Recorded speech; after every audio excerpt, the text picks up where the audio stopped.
The gentrification of Chocolate City. One of DC's busiest streets, 8th Street, became the mecca of black success in the 1900s, earning the name Chocolate City. But right on the heels of the city's era of business was the civil rights movement, where blacks and Hispanics faced racial discriminations and disenfranchisement, both of which would have long-term effects. These were directly caused by the curses placed upon the children of Israel for disobeying God's commandments. The book of Deuteronomy chapter 28 and verse 15 says, "But it shall come to pass, if thou wilt not hearken to the voice of the Lord thy God, to observe to do all his commandments and his statutes which I command thee this day, that all these curses shall come upon thee and overtake thee." Guns, alcohol, and drugs like marijuana and crack cocaine flooded into the community, bringing the demise of what was formerly known as Chocolate City. It's a war, and we're losing. DC in the early 1990s came to be known as the murder capital of the country. More proof of these curses can be found in the book of Hosea chapter 4, and more specifically verse 2. By swearing and lying and killing and stealing and committing adultery, they break out and blood toucheth blood. But again, when the new neighbor came in, you started seeing buildings that once were vacant being fixed up.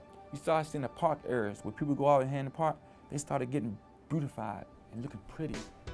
The book of Micah chapter 2 verse 2 reads, "And they cover fields, and take them by violence in houses, and take them away, so they oppress a man in his house, even a man in his heritage." It's the most intense gentrification process in the country, and it doesn't look like it's going to be stopping anytime soon.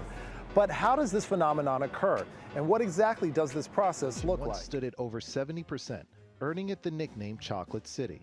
But just 45 years later, that number dropped to 48.3%. A prophecy in Deuteronomy chapter 28, verse 43 and 44 says, "The stranger that is within thee shall get above thee very high, and thou shalt come down very low." An example of this scripture can be shown in the district's income earnings, where black and Latino workers continue to earn significantly less than whites within the city. Much like bills and property taxes, DC's rent and eviction rates increased. However, lease renewals and property repairs decreased according to the studies. The city's monthly rent averaged at $443 in 1980, but in 2019 that average increased to $2,000 to $3,000 or more.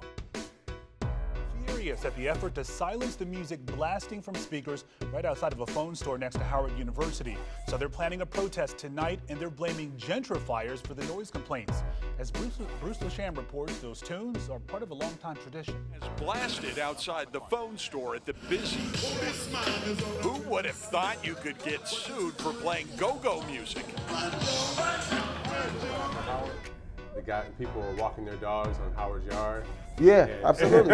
That was the beginning of it. Heard, Don't Mute DC event, which was Mochella this time with Backyard. So we was on our third one. So everybody know, the real gonna survive.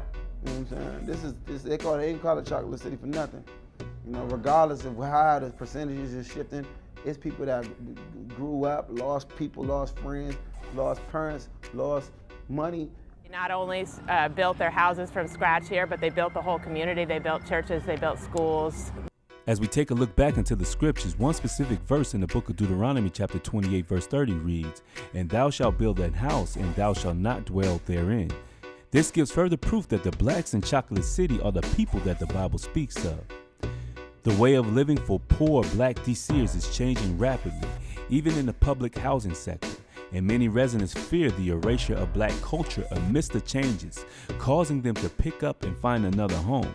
But there are many who want to keep the history of Chocolate City alive, despite its destruction. Presently, there is no other city that has endured the intensity of gentrification like DC, where more than 20,000 blacks were displaced in 13 years alone. These are the people who fit the curses in Deuteronomy 28. The gentrification of Chocolate City.